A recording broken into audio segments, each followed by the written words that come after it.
Hello everyone, this is Asia of Trella Technologies, and welcome to Behind the Scenes episode number 2. Check it out, hope you enjoy it. Here we go, October 1, October 1. 2018. Dre, repeat what you just said. Repeat what I just said. So I talked with what should we call her, the upholstery vendor, my contact for soft goods. Yeah, there you go, I like that. She's my contact for soft goods. Soft goods contact. Soft goods contact. So she's all set up for grommets too. She can do the grommets. She's got the tooling for that. So it was a good conversation. As far as lead time goes, she can give us a prototype within a couple of weeks from when we say go. Okay. Yeah. Good.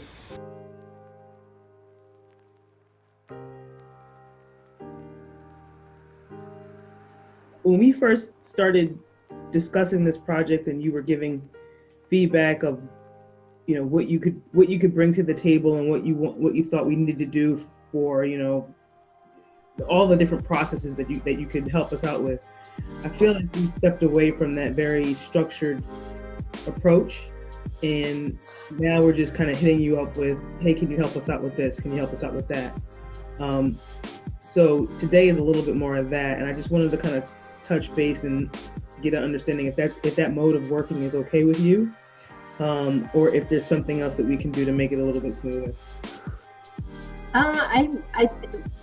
It kind of depends. You know, if it was every hour on the hour, I'd be a little bit crazed. But I think we can make it work. So, I mean, you guys are pretty good about giving me a heads up and, you know, scheduling ahead. So as long as I have space on my calendar, I can make it work. Okay. Great. Appreciate it. We'll cross that bridge if it ever happens that I have trouble, but yeah. I think it's kind of, I understand your constraints with time and money and hours and all the rest, so we'll make it work for as long as we can make it work. Yeah, I appreciate that. Thank you. No problem. We're working on kind of coming up with a finalized design for that Apex carriage, and wanted to get your input on that because I feel like it's got a lot of possibilities there.